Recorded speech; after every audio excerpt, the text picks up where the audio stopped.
Bollywood to Hollywood with Rao Rampilla. We have a special show for the Christmas. This is about a musical for the homeless people. The show is called Is There a Room in Your Heart? It is played at the Lathia Theatre with a wonderful cast of 25 people. You will be surprised there are 2 homeless actors in this show. So when nights are cold and troubled, remember God, remember me. In my Father's house there are many rooms. No longer homeless will you be. No longer homeless will you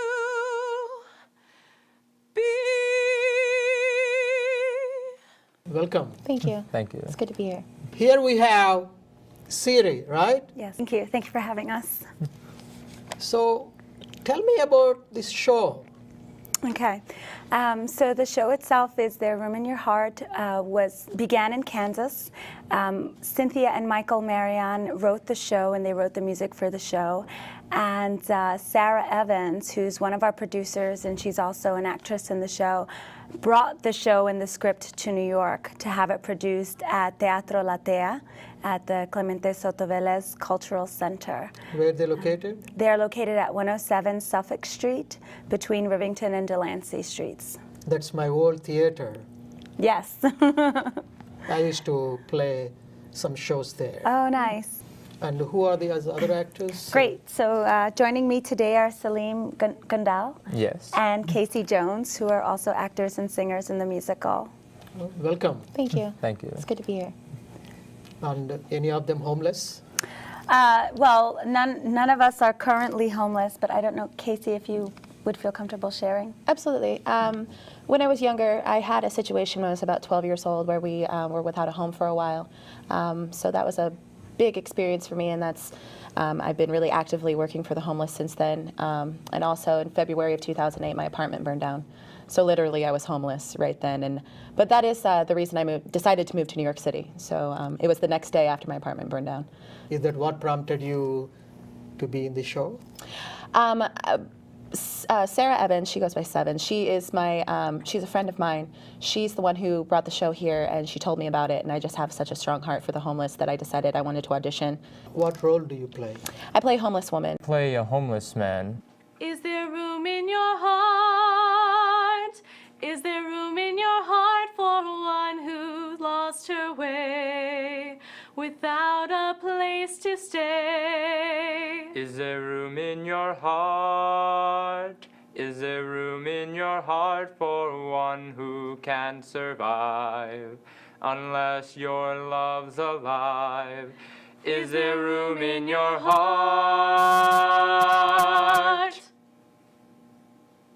Have you been trained as an actor?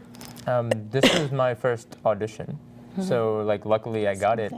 And everybody is just so talented. It's a totally different world. I'm very happy to be here. How do you get connected to that homelessness? You look like a rich man. Well, this is just me. I don't usually wear this coat. Siri, did I say it right? Yes. Siri. I was looking at the statistics. There are at least 40,000 people live in shelters every day in New York City. And it has been more and more with the recession going on and with the economic situation going worst. Is that the reason why you brought up this show here? Well, you know, it's hard to gauge because what's nice about the show and sort of how it relates to real life is that the face of all of the characters is so different, and they're all homeless for so many different reasons. So I think what the show does is that it sort of brings back to attention the circumstances under which people become homeless. You had 25 people in the cast, right? Yes, It's yes, probably one of the largest casts absolutely, off absolutely, of Broadway. yes. Can we have the clips about this cast, how they rehearsed? Sure, Yeah. sure. Good. So from left to right, we have Alex, Carissa, Falami, Casey, Muhammad, Kent, Ugo, and Harlan. So they were rehearsing. Yes, we were rehearsing one of the songs here. And in this image are Salim, myself, Megan is seated, Lindsay, Howard, AB. That looks like Raimundo and Victor in the Yeah, back. Abby was the cancer patient, right? Yes. Yeah. And the cancer patient has to choose between buying the medicine Yeah, or keeping his insurance paying- or keeping his apartment. Right. In this image is Venus and Jeannie. Who is the homeless and woman. Who sings the song with Casey. And at the piano is our accompanist, Rob Uh-huh. Kaiser. Oh, Oh, that'd be that's a a fun girl. one, a Falami, maybe. Oh. Teasing someone. She plays a runaway. Yes. That girl. Oh, She- that's Sevens. Oh, Sevens. She's the producer. Sarah Evans, she is the one who brought the show So to. are they rehearsing in the studio space? This is in the theater space, yeah. And the theater space. They're actually in the theater at that time. Yes. Oh. From, And who is that guy with the guitar sitting there? oh, that's Howard Collado. Howard. He Yeah. plays the. Recovering drug addict. Young. And that's the AB with the cancer Yes, patient. cancer. right? Yes. So Anne and Lindsay both play mothers who have young daughters in the show, and they alternate on nights a song that they sang. Even the hairs of your head are numbered. Uh-huh. So So that's Jose. Jose again, right? yeah. I believe that's Sam. Here Jose is directing the people. So what's the storyline of this whole play? The through line is really to create, to tell the stories and then to create empathy. At least that's how I've understood it. The whole story is a line of homeless people waiting to get into the shelter. But when they come in, Siri, who plays the volunteer who works at the shelter, tells them that they have to wait because this night there's too many people and they can't seat everyone. So essentially, just waiting for the line to start moving, people just start talking about themselves. And there is a pregnant woman left out. Yes. Well, we don't want to give away. Well, I mean, so we won't give away too much of the ending, but that's sort of one of the conflicts that gets drawn out, is that by the time the pregnant woman and her husband get to the door, there are no more bed tickets for them. And so as the volunteer, it's my responsibility to communicate that, which is very challenging to look at those two actors in their faces at that particular moment and have to say those words to them. But that's the reality, is that shelters do get filled up, and sometimes people don't have a place to sleep and they end up on the street or on the subway or elsewhere. You actually have two homeless people as actors in the show. Yes, so two of our castmates do currently live in shelters. Blew our mind, Yeah. and I think it allowed us to really get down to the fact that homeless people are real. They're real people. And if it's something that people don't understand very often. And your senior artistic director, Mataya, he told me that he was homeless for a week. Many of the cast members have been, even our director, Yeah. when he was younger. Yeah, but we've all been in that position, It's nice to understand that we can personally connect to someone who's having that issue, rather than looking down on them or pitying them. That's what the show is all about. We're trying to bring light to the fact that homeless people are real people. Absolutely. Do you remember the play Three Penny Opera? To me, it reminds me of that a social issue. So I it's have heard of probably it is some kind of social engineering. Yeah. Yeah, when I saw this show, actually actors came begging me. I thought, what? With the recession now, people losing jobs every day, don't we all feel maybe we will be homeless one day? I mean, I There's think... always that fear, right? Sure. I think there are fears there, and I think that there are pressures there. And you know, one of the things that's sort of hard is that what we're trying to do with the show, and I think ultimately what Latea's mission is to provide this type of culture and art to all kinds of people. We still have to remember that we're one part of this larger unit, and so if we have the opportunity to give back, either by participating in this show, fundraising, which we're doing every night. We're collecting clothing and coats and toys and canned goods to donate to various shelters and food pantries. Yes. You know, it's an American dream to have a home, Absolutely. right? With all these mortgage foreclosures, It's funny a lot that- of people are getting homeless. The American dream is to have a home, but sometimes just having a roof over your head is something that doesn't happen. Right. I mean, on Friday, I found out that my little brothers were taken to a police shelter, and now my little brother, he's 15, he's living in a shelter. The other one is in a foster care system right now. I found out this through the show. I mean, while I was at the show. Where do your brother, They live in Nebraska right now. and they are homeless almost now? Yeah. Yeah. I mean, I heard that PBS has an item. If you go on their website, they show the tent cities, the people that are thrown out of their houses. They are living in tent cities. Yeah. So homeless, Yeah. Yeah. almost. Yeah. But at least it is warm there in Florida and other Yeah. places. Exactly. But places like New York in the north, it is cold. They can't have a tent city; they'll be frozen. Right. Yeah. But I'm also told there was a statistics. It says there are 49% are African Americans among these homeless, and 11% of that 49 are the 11% of the general population. They constitute 11% of the general population, and there is a 35% Caucasians, and they constitute 75% of the general population, and there are 13% Hispanics, and they constitute 10% of the general population, and there are 2% Native Americans, which constitute 1% of the general population, and there are 1% of Asian Americans, which constitute 4% of the general population. But what really strikes me is Caucasians, white people. I mean, white people becoming homeless. I It's really don't not- feel it's about race. Yeah, I feel it's about culture and about Yeah. the way that you are, the example that you've been given, and the way that you grow up, and the decisions that you make. I honestly feel like if there's a problem in America, it has more to do with class than it does with race. People of a lower class are always disadvantaged because people don't just give out money, which is the sad truth. Well, that's what the statistics show. Well, I think unfortunately, historically in our country, people of color tend towards a lower economic bracket, I guess, and so maybe because of where they are economically, the statistics of homelessness might seem higher in those communities.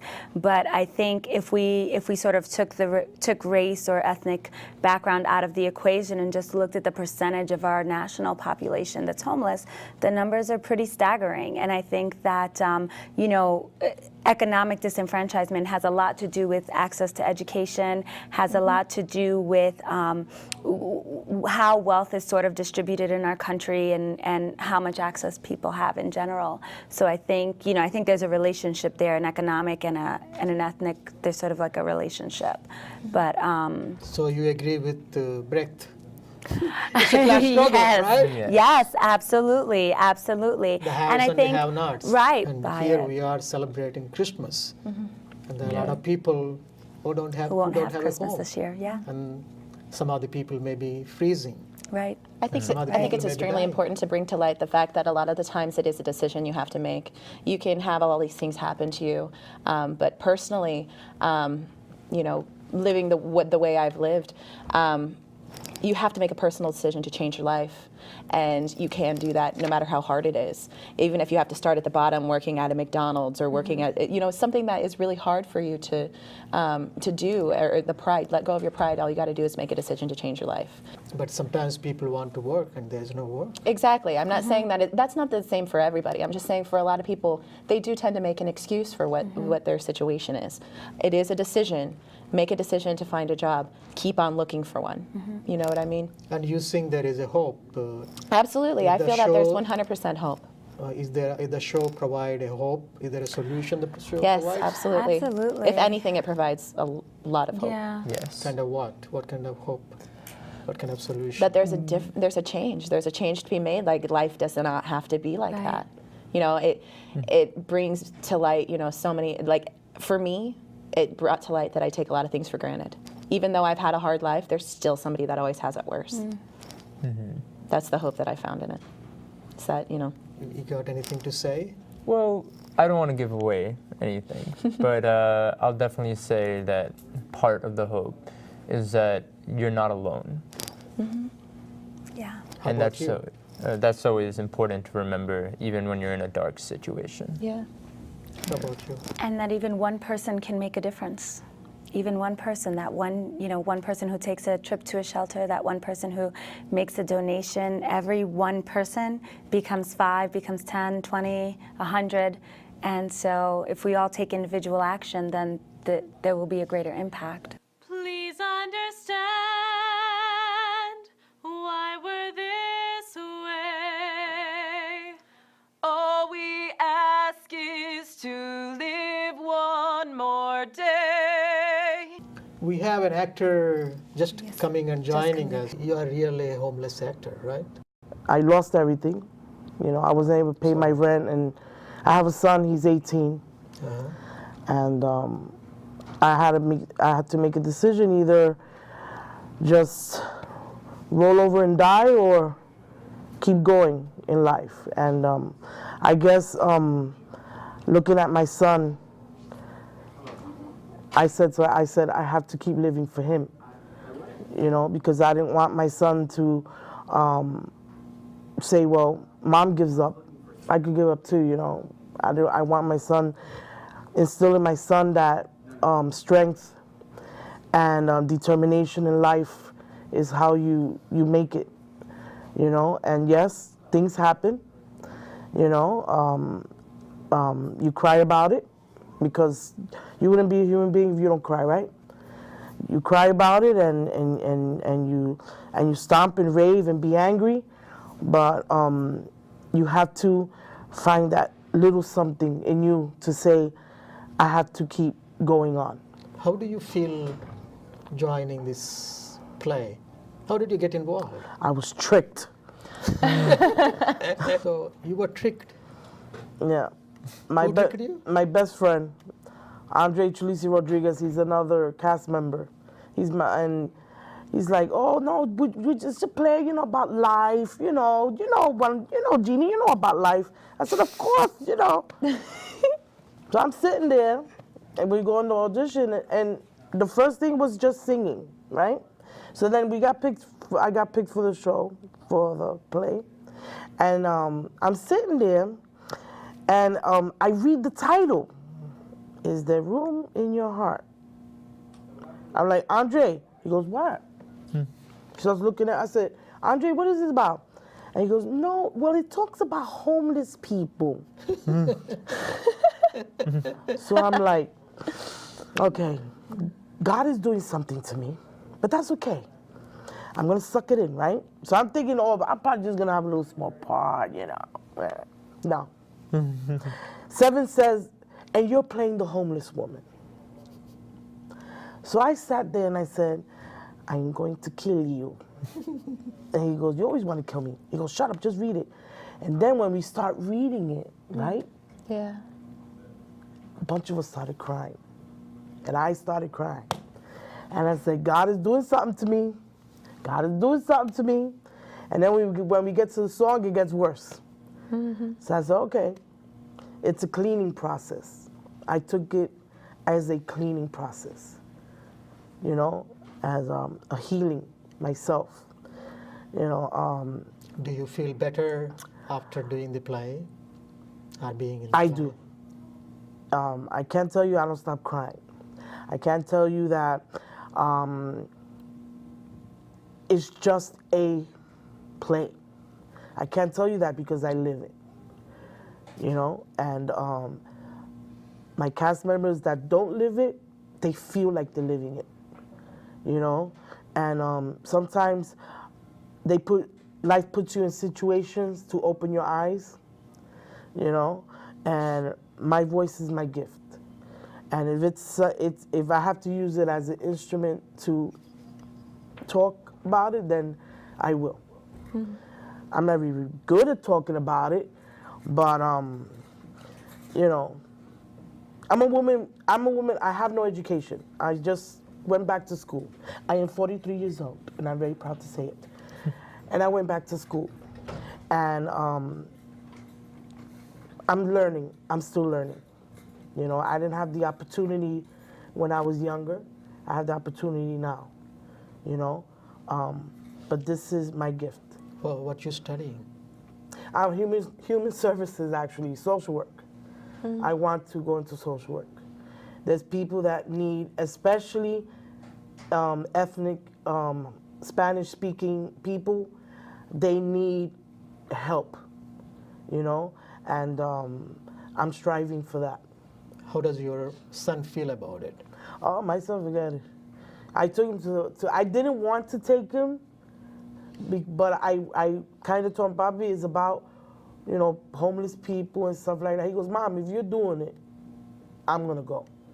So I didn't want him to get, you know how children are, they're impressionable. But my son, after he says, Mom, he says, I cried. I haven't cried in a long time. And he cried. And my son, I guess he needed to cry, you know? So he cried. And he says, Mom, you have to keep going. So I am. And my friends, my cast members, they help me every night. Because I'm done standing there and doing this gives me the strength, you know? And like I said, this is a cleaning process. And I'm happy to have friends and new friends for me to keep going in life. So the only thing I could say is for anybody who's struggling with something or going through something, there is a light at the end of the tunnel. And whatever faith, whatever you believe in it. Because I'm still standing here today. I should have been dead 4 years ago. And I'm still here because of my faith, and I have good friends that keep me going. Jeannie is the hope to a lot of us, all of us in the cast, honestly. When she opened up herself at our first rehearsal and said that she was homeless and really came out with that, it really changed our lives. I instantly was changed. And she has done nothing but try to help in individual ways. Each one of us, she's helped me immensely. I can't really divulge how, but she has immensely helped me when I needed it. And everyone in the cast can say the same thing. So you have a message for the people that are out there as a homeless. There's a light at the end of the tunnel, and you have to keep going. Yes, life is hard. Life is not meant to be easy. It's hard, but we have to keep going. You just have to keep going. That's the only thing I could say. You have to keep going. Not all of us are born with a silver spoon in our hand. But you know what? The person that works for it every day, the person that goes out there every day to get it, at the end, when they do reach their success, they appreciate it. And they're able to give forward. You understand? Because when you're given everything in life, you don't become a human being. You just become a robot of society. You know? And I'm able to say, when I did have, I gave. I don't have nothing now, but I still have to give, you know? And I know I'm gonna make it again. I'm gonna be up there again. And I'm still gonna be the same old Jeannie. And you're going to sing us your message. Yes. Let not your heart be troubled. Believe in God. Believe in me. In my Father's house there are many rooms. No longer homeless will you be. I go to prepare a place for you where you can always be. In my Father's house there are many rooms where you will be there to dwell with me. Let not your hearts be troubled. Believe in God, believe in me. In my Father's house there are many rooms. No longer homeless will you be. So when nights are cold and troubled, remember God, remember me. In my Father's house there are many rooms. No longer homeless will you be. No longer homeless will you be.